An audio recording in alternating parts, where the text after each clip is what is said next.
Mas então, pessoal, Alexandre aqui.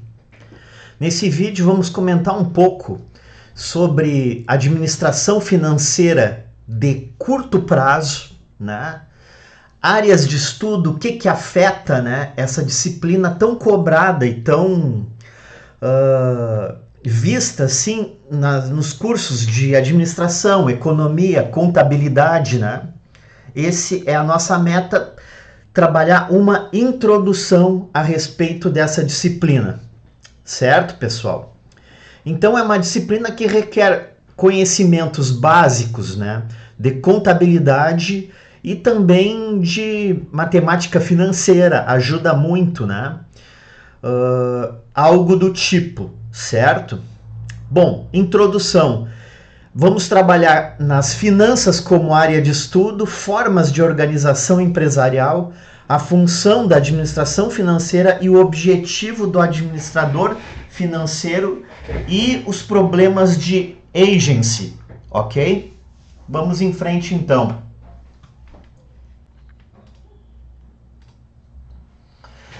Olha só, a visão geral da administração financeira, pessoal, tá? Ela envolve as finanças empresariais, né? As finanças públicas, claro, as pessoais, né? E as finanças internacionais. No nosso caso aqui, a gente vai focar nas finanças empresariais, tá?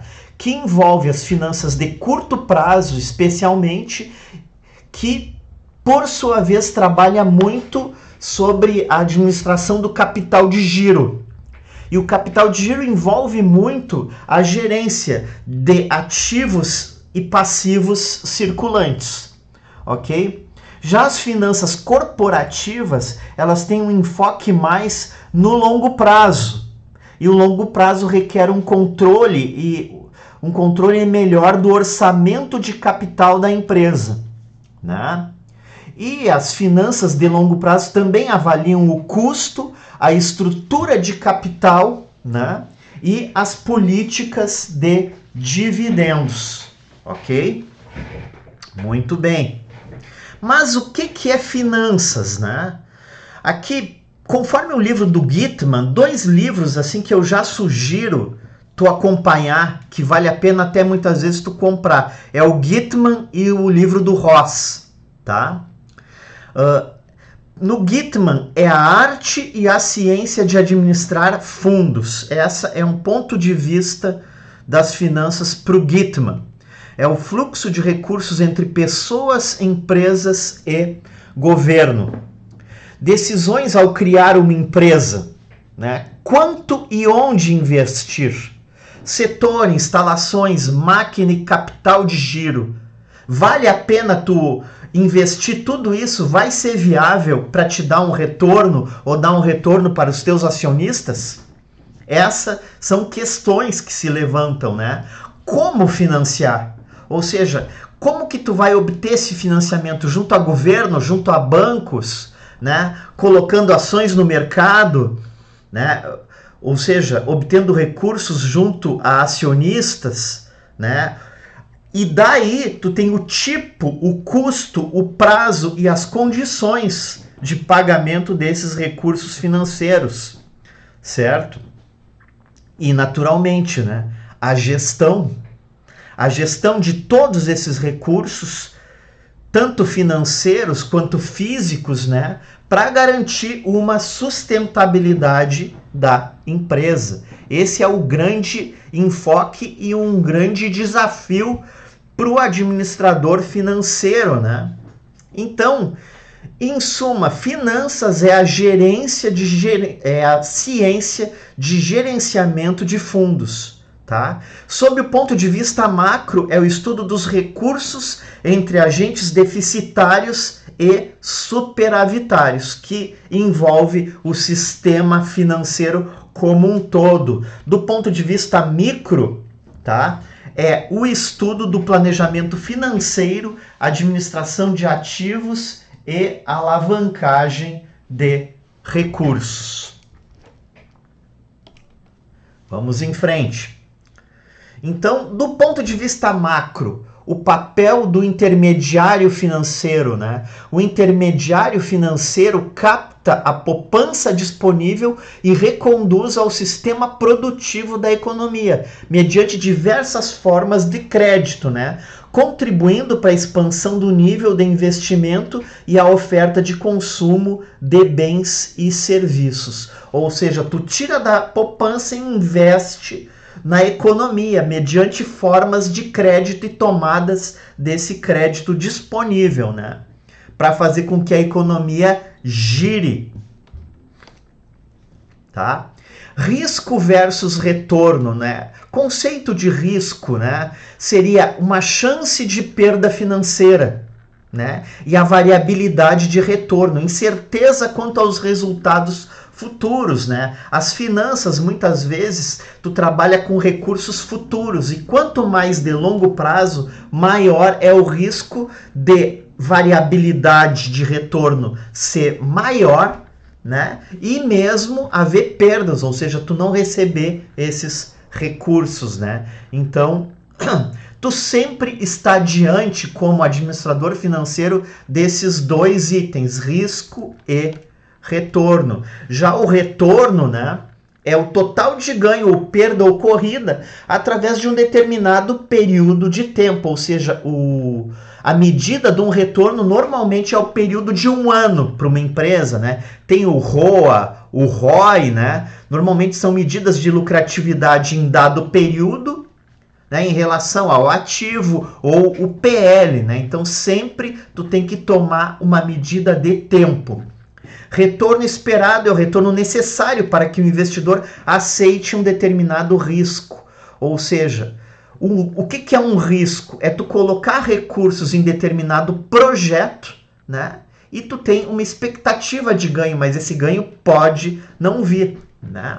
Ou seja, tu poderia colocar esse recurso num fundo aí de renda fixa, né? Que te desse um rendimento certo, mesmo que menor, mas um rendimento certo. Coloquemos, por exemplo, 10% ao ano, aí tu vai investir um investimento sem risco, 10% ao ano. Aí tu coloca esse recurso, tu começa numa empresa, aí tu começa a te sujeitar ao risco. Aí digamos que essa empresa, no ano, ela te deu um retorno de, quem sabe, 16%. Aí o prêmio pelo risco, ou seja, o prêmio por tu ter escolhido a empresa e não aquela rentabilidade certa, quem sabe de um título do governo, alguma coisa assim, um CDB, uma poupança que seja, né?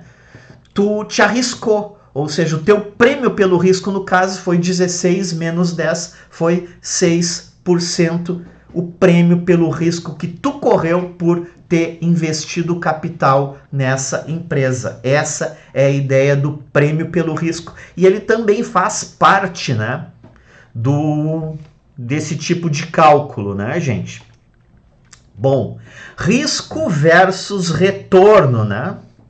Temos aqui, ó, 4 pontos, os pontos A, B, C, né? O ponto A, temos um alto retorno, um baixo risco. O ponto B, um alto retorno, um alto risco. Ponto C, um baixo retorno, um baixo risco. E ponto D, temos um baixo retorno e um alto risco, né? Então, o ponto ótimo seria o ponto A, que está em azul. O ponto pior aí seria o ponto D, né, que está em vermelho. Vamos em frente.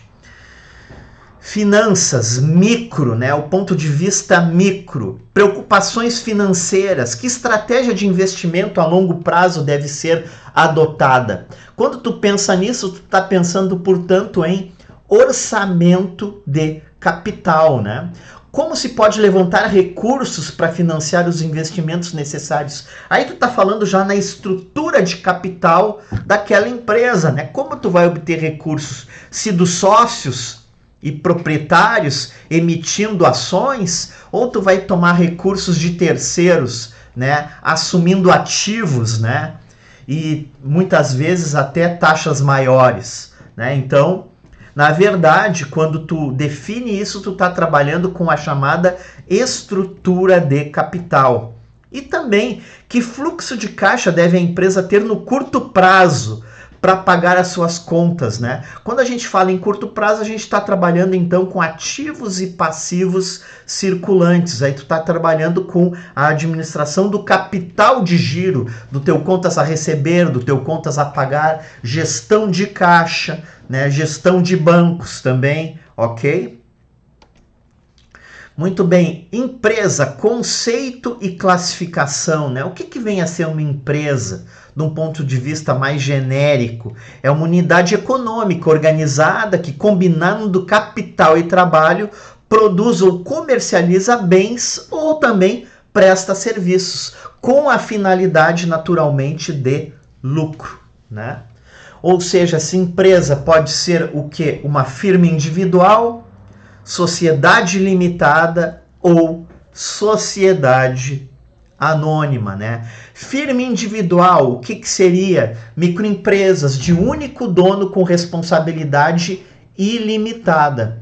Registro e organização é simples, setor industrial, comercial, serviços, profissionais liberais também ou autônomos, né? Esse tipo de empresa individual, muitas vezes regido até pelo Simples, né? Tem muito apoio do Sebrae, né? Sociedades por cotas, aí o capital ele é limitado, a responsabilidade é limitada, né? Elas são constituídas por contrato social que define a natureza da atividade, a responsabilidade, participação e aportes de capital dos sócios. Bens dos sócios respondem por dívidas da empresa até o limite de participação, né? Origem pode ser familiar também, pode haver transferência de titularidade, fusão e aquisição. E ela muitas vezes é identificada com os sócios, né? Já as sociedades por ações, o capital ele é formado por ações. Pode ser capital fechado ou aberto, né? Aberto quer dizer que as suas ações são negociadas na Bolsa de Valores, né? Reguladas também pela Lei 6404 de 76, né? Com alterações, né? São grandes empresas, fácil transferência e capitalização, e remuneração é por dividendos, né? Os dividendos são um benefício que te geram em recursos financeiros por tu ter ações de determinada empresa. É o pagamento de dividendos e juros sobre o capital próprio, né? Então, as principais organizações aí, né? Bom, estrutura da área e funções financeiras de uma empresa em geral. O porte da empresa define o tipo e tamanho da sua estrutura e organização financeira, né? Tendo como principais funções, né? Ou seja, a alta gerência, que é presidente, proprietário e conselho, né? E abaixo dessa alta gerência nós temos as direções, né? Comercial, industrial, direção financeira, de recursos humanos, né? E temos dentro da gestão financeira, nós temos a tesouraria e a controladoria, né? O que trata a tesouraria, né? É a administração de caixa, do disponível. O que vem a ser o disponível, né? Recursos em conta corrente, em caixa, né? E equivalentes de caixa, né? Gestão do contas a pagar e do contas a receber, ou seja, gestão de ativos e passivos de curto prazo, de ativos e passivos circulantes, né, pessoal? Análise de crédito e análise de cobrança também, né? Uma gestão do crédito para tu trabalhar em nível de concorrência, podendo, né, financiar os recursos do teu cliente, ou seja, tu dá o produto para ele, mas ele não te paga, ele te assina uma duplicata, né, ou uma nota promissória, né? Mas aí tu tem que ter uma certa segurança em relação a esse teu cliente, né? Contratação de empréstimos, operações de câmbio, relações com acionistas e investidores, relações com bancos, decisões de investimento e financiamento e administração, ou seja, gerência do risco. Tudo isso envolve a chamada tesouraria. Agora vamos ver a parte da controladoria, né? Envolve o planejamento financeiro, orçamento, administração de preços e custos, contabilidade, auditoria interna, né? Planejamento tributário, relatórios gerenciais, sistemas de informação financeira e desenvolvimento, né? Então é uma parte que faz mais a gestão mais macro dentro da gestão de tesouraria, né? Então, qual é o objetivo de uma empresa, né? É maximizar a riqueza do acionista e sustentabilidade do próprio negócio, né? Então, essa é a ideia, maximização da riqueza do acionista, pois o acionista ele não colocou à toa o recurso dele na empresa por nada. Ele quer aumentar sua riqueza através do seu capital ali investido. Do contrário, ele não investiria ali, ele colocaria o seu recurso em outra forma mais segura de investimento. Então, em relação a essa parte, maximizar a riqueza do acionista é o quê? É gerar fluxos de caixa, né, para a empresa. Essa é a meta, geração de fluxos de caixa. Ou seja, tu pode visualizar a empresa como uma geradora de fluxos de caixa, né, no pequeno, médio ou longo prazo, né? Ou seja, agregando valor à empresa, quando o retorno do investimento é maior que o custo do capital investido, né? Essa é a ideia, ok? Também considerar o equilíbrio entre risco e retorno, né? Há um equilíbrio necessário, né? Ou seja, até que risco a empresa se sujeita para obter determinado retorno. Essa é a ideia, né? Identificar também novas oportunidades de negócios e mercados, até para manter sua sustentabilidade no médio e longo prazo, né? Incorporar novas tecnologias e gestão, determinando capacidade de inovação, capacidade de mudança, né, pessoal? Muito bem. Administração financeira e objetivo da empresa, né? Então, em relação agora à sustentabilidade empresarial, né? Então, preservar a riqueza dos stakeholders, né? Ou seja, dos acionistas, né? Ter vínculo econômico e preservar parceria sem conflitos, evitando conflitos entre gerência e acionistas, né? Que muitas vezes ocorre sim. Então, criando ambiente e relações estáveis e permanentes, valorização institucional e marca, recrutar e manter talentos, né? Justamente porque, na verdade, tu poupa com investimento em recursos humanos, mantendo talentos, né? E também tem a parte, né, dentro da sustentabilidade, a parte em relação à responsabilidade social, que envolve a preocupação da empresa com bem-estar social, ambiente de trabalho, além do que o meio ambiente onde ela ocupa, aquela cidade, aquele bairro, aquele município, muitas vezes o estado ou o país no qual ela está inserida, como ela agrega valor para a comunidade na qual ela está inserida, né? Esse é o conceito de responsabilidade social, né? Até há um novo conceito contábil surgindo em relação ao balanço social, né, gente? Produção também de bens confiáveis aos clientes. O que, como, para quem, como o teu cliente vê a empresa, né? Isso é importante, né? E há também a parte em relação não somente à responsabilidade social, mas também à ética, né? Que é a atitude e conduta da empresa de se relacionar com seus stakeholders de modo justo e honesto. Estabelecendo também um padrão de crenças e valores culturais, respeitando a sociedade e a legislação. Inibindo também práticas empresariais questionáveis, né, pessoal? Porque a empresa, tu tem um ambiente interno e um ambiente externo a ela, né? Isso é importante verificar muito bem, né? Muito bem, propriedade e controle, pessoal, isso é muito discutido, né, no meio da administração financeira, porque a empresa, ela trabalha, ela tem essa, como é que eu vou dizer? Ela tem, por um lado, o objetivo dos acionistas e, por outro lado, o objetivo dos gerentes, né? E pode haver um conflito entre acionistas e gerentes. Não à toa, os gerentes são escolhidos por acionistas, né? Mas os acionistas escolhem, antes de tudo, um conselho de administração e, numa assembleia, tem todas essas definições da gerência, né?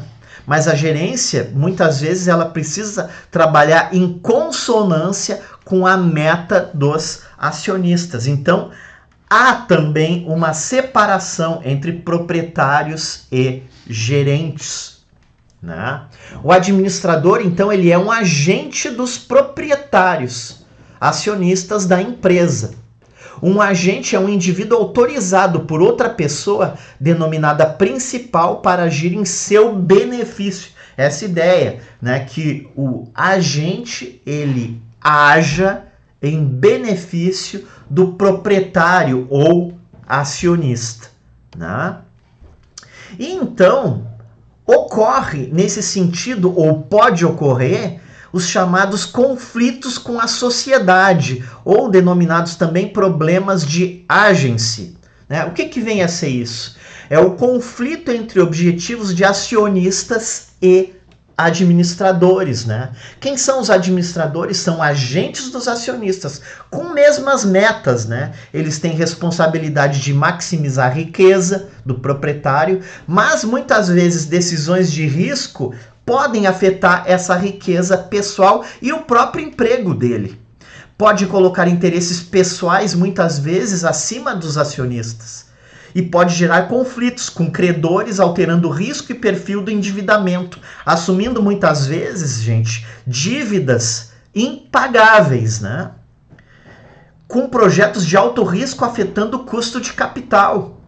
E os conflitos podem afetar até mesmo o valor da empresa, tornando oscilações dessas ações da empresa, né? Indo para baixo, indo para cima, né? Então isso afeta o valor da empresa, esse tipo de conflito, né? E quais são os fatores relacionados ao agência e desempenho dos administradores, né? Envolve pressão dos acionistas sobre administradores com risco de demissão, naturalmente, né? Ameaça de perda de controle acionário por aquisição ou fusão.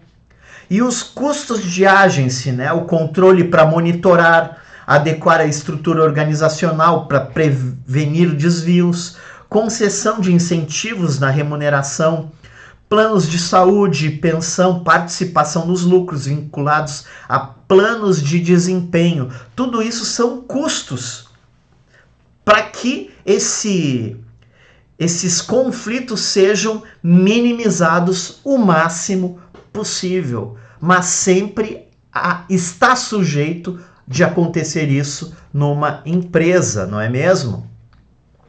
E então, é o conflito entre objetivos de acionistas e administradores, né? Esse problema de agency, né? Então, é essa a ideia, né, gente? E continuando, tá? Problema de agência, propriedade e controle. É a probabilidade de que os administradores possam colocar metas pessoais à frente das metas da empresa. Pode ocorrer isso? Pode, né? E há custos para que tu reverta isso e não precise se sujeitar a isso como acionista, ou seja, despesas de monitoramento, planos de incentivo e custos residuais, né? Tá?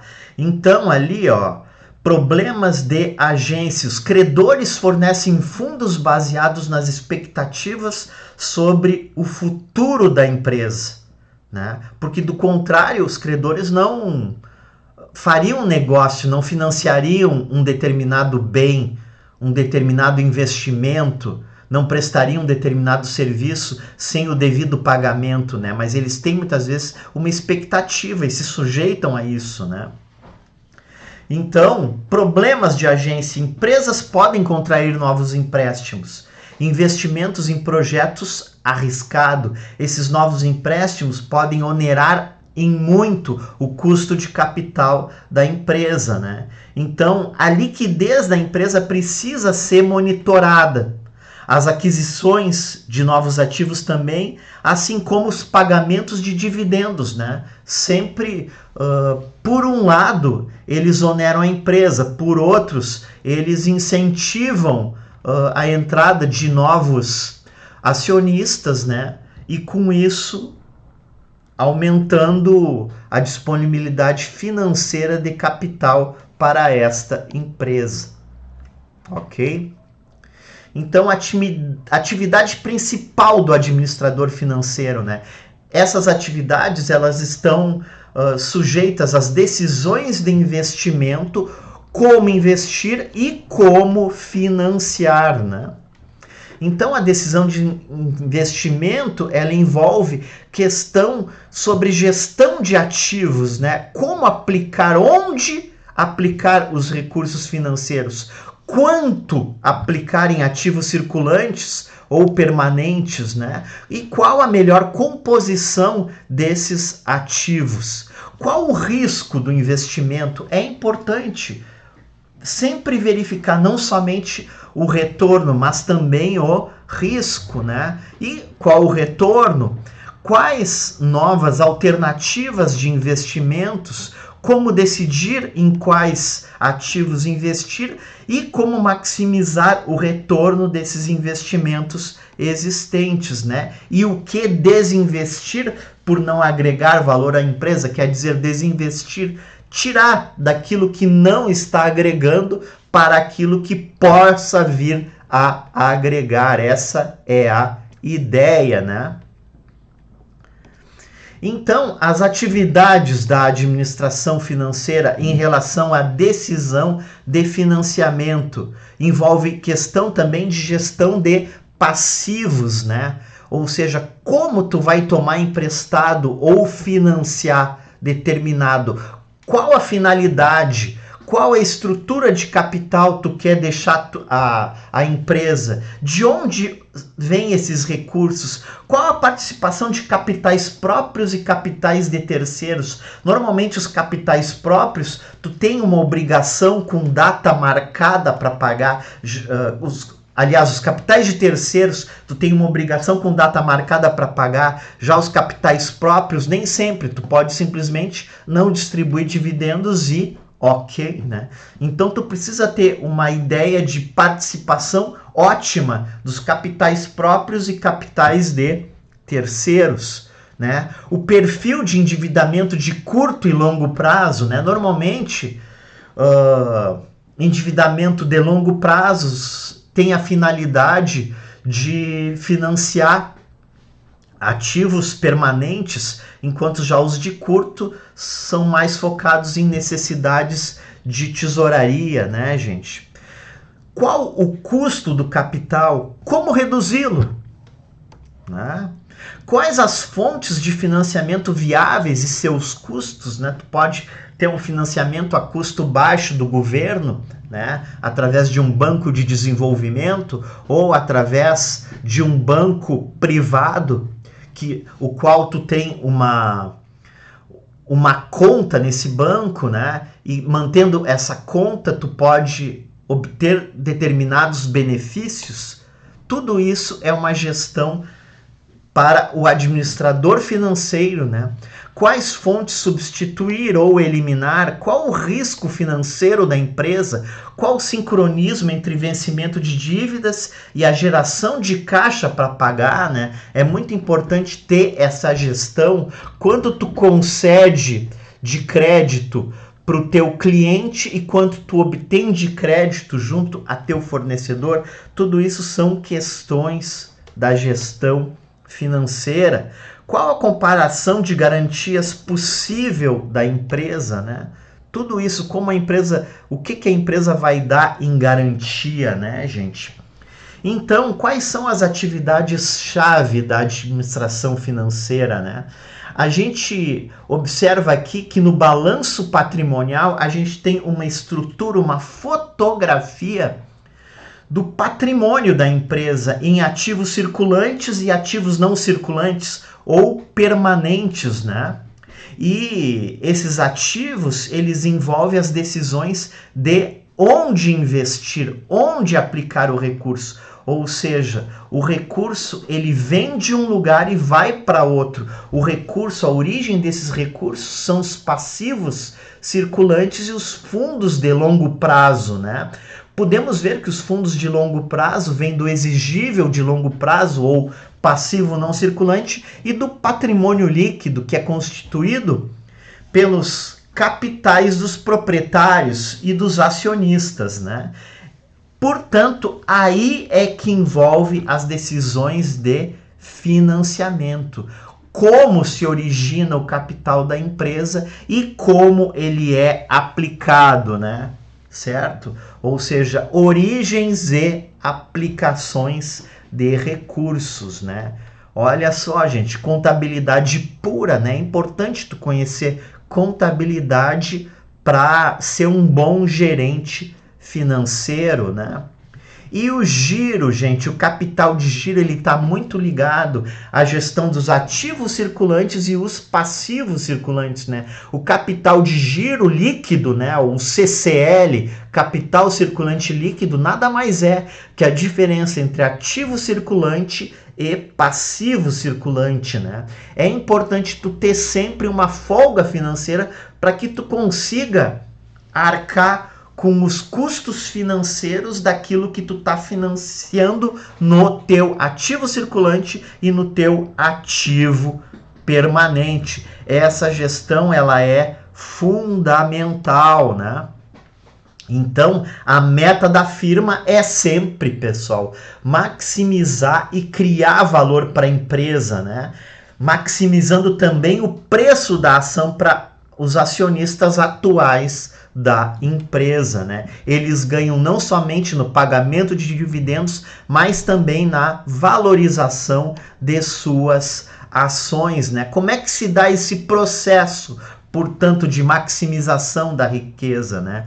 O administrador financeiro, ele vem e tem diversas alternativas de decisão ou ações financeiras, né? Gerindo o risco e o retorno, né? Ou seja, e ele vai se perguntar se isso aumenta o valor de mercado da ação ou não, né? Se não, ele rejeita a proposta. Se sim, ele aceita a proposta, né?